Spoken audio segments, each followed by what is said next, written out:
Welcome to the place where we gain knowledge through the lens of creativity. I am Aaron Dworkin, and this is Artful Science.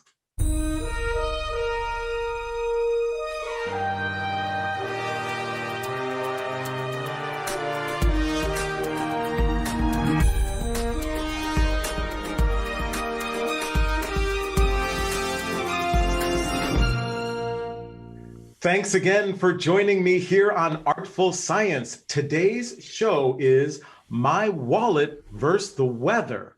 Why does climate matter when I need a job?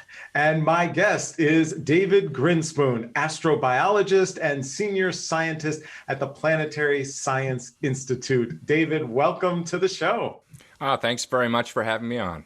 Oh, great. I figure, why don't we just dive right in, right? So first things first.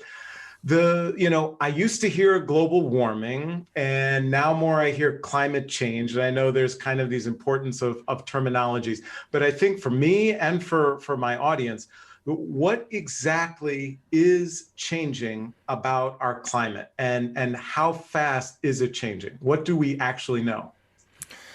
What we know is that the atmosphere of the Earth is changing over the years as a result of human activity.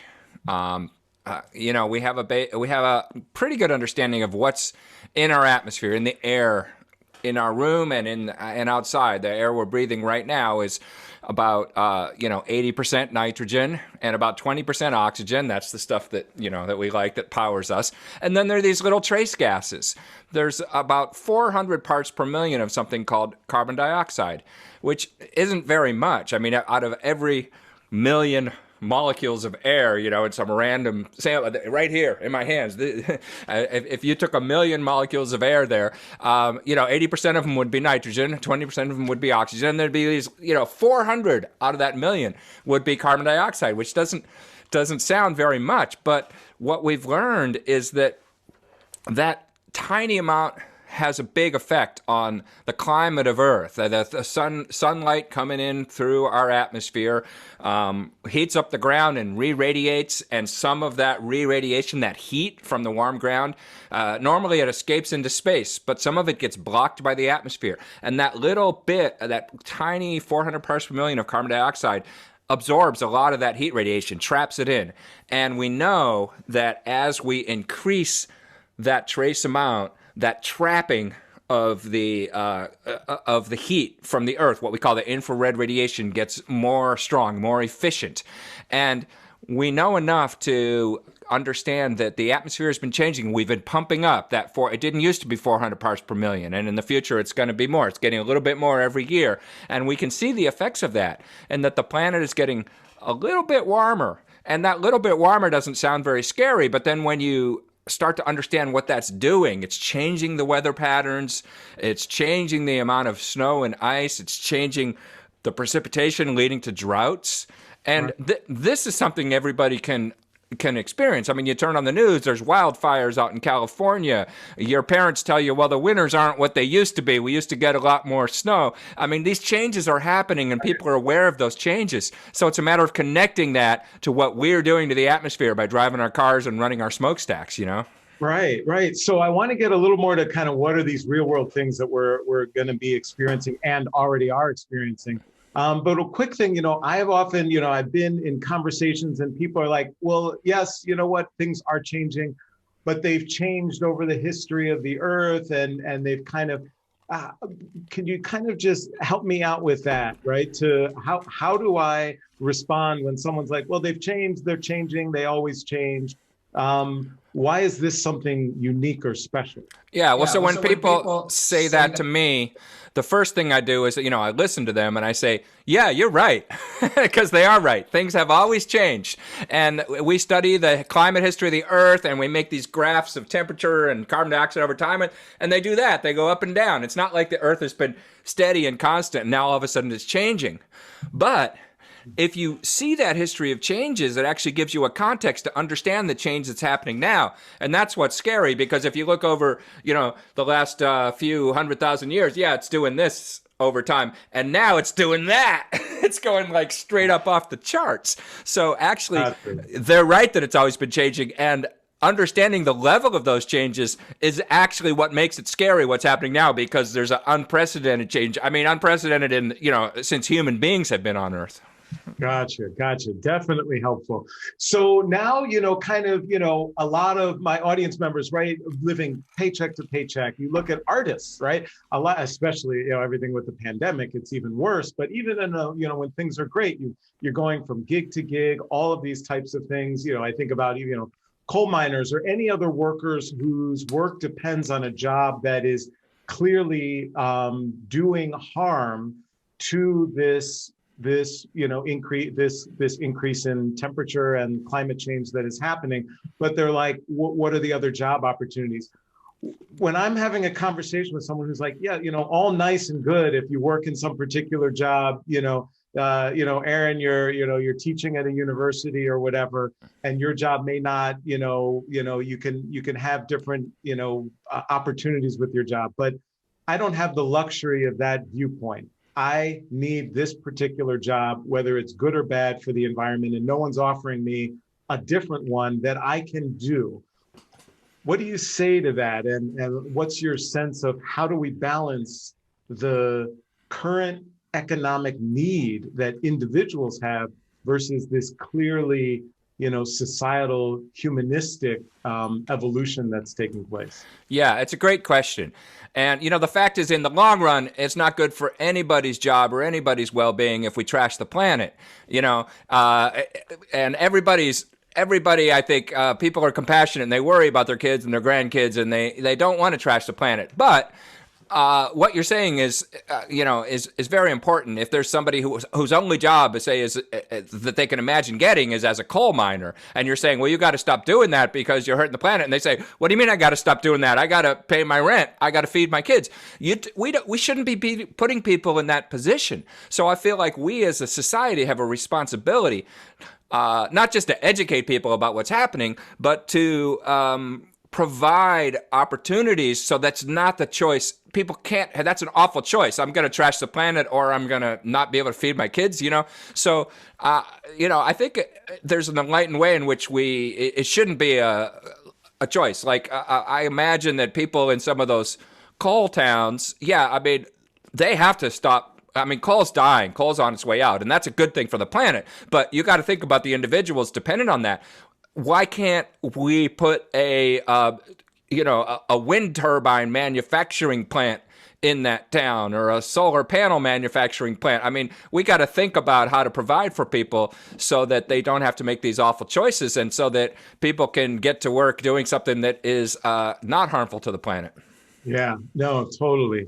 And so how do I, I'm kind of this individual, you're right. I'm an artist, and I come to this realization, okay, clearly there are fires and floods, and clearly I could see the temperatures are changing, and even winter in Michigan is not what it used to be. And so I get it that this is happening. But as an individual, what can I do, right? Are those things kind of just those big kind of global policies and treaties between countries? As an individual, is it really relevant for me in terms of anything that I can do? Yeah, it's a great question. And I think, sometimes people argue about this, like, what's more important? Should I just worry about my own behavior and what I eat and how much I drive my car? Or does that not matter if we don't vote in the right politicians with the big scale policies? And, what if we do the right things in our country if other people don't in their countries? There's all these different levels. And the fact is, I think we have to be concerned sort of with all the levels at once. I think it's true that if we just change our behavior but don't change our national policy, it's not enough. But I think changing behavior is important.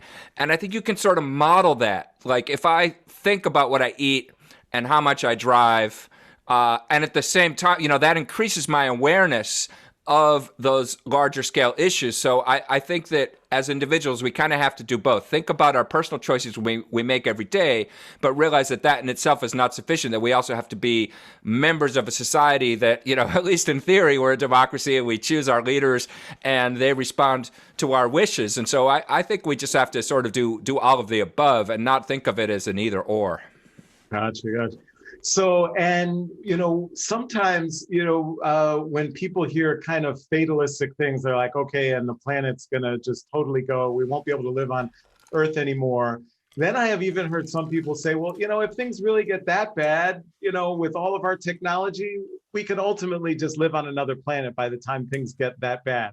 Now, I actually have other artful sciences that are going to talk about living on other planets potentially. But again, what would you say to people who are like, once things get that bad, our technology will be such we can transplant ourselves? Yeah. Well, first of all, I think we have to be careful of the fatalism, because those of us who are concerned about climate change, we want people to feel that it's urgent. But I feel like we push the message too far and people say, well, we're doomed, so nothing really matters. Forget it. It's over. And it's not over. We're not doomed. We're in this period of time where what we do is critical, but by no means are we doomed. And the fact is, there's uncertainty. We don't really even know how bad it's going to get. So we should assume the worst because we don't have another planet to to mess with. Now that gets to the second part of your question: do we have another planet? Well, not really. I mean, okay, maybe some people could go live on Mars or go live in space colonies or habitats or whatever you want to call them.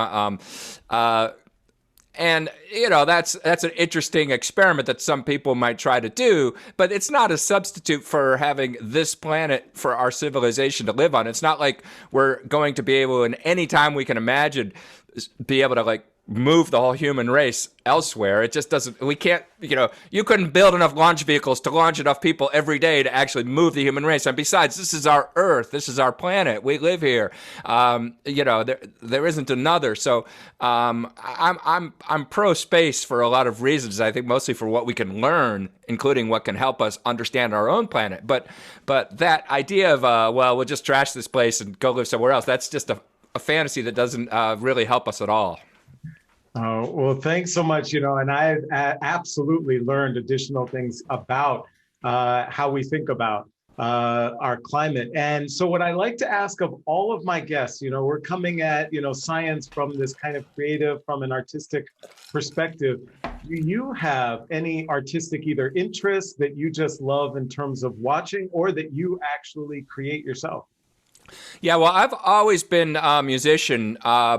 As well as a scientist. I mean, not really pro level because being a scientist has taken most of my time. But I've always, even starting in junior high school, I played in garage bands, and it's always been something that's important to me is playing music with other people. And of course, I'm a big fan of all kinds of music, and that is that's a big part of what's in my mind, in addition to science, is way too many brain cells full of useless lyrics, and I'm kind of obsessed with music in addition to the science. Yes. Awesome. Do you have a favorite song or favorite genre of music?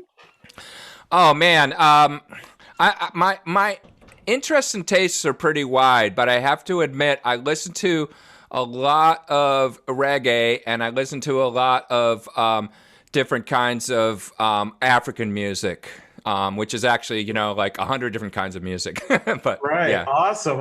Is that your guitar behind you? Is that yeah. Nice. Yeah. Awesome. Especially during the pandemic, what else is there to do but just sit and play your guitar and wait this out, right? Totally. Well, this connection that I see so often between the arts and sciences is just so clearly seen in many, many places and in many, many people. So, David, thank you so much for helping us gain knowledge through the lens of creativity here on Artful Science. Well, thank you. It's a pleasure talking with you.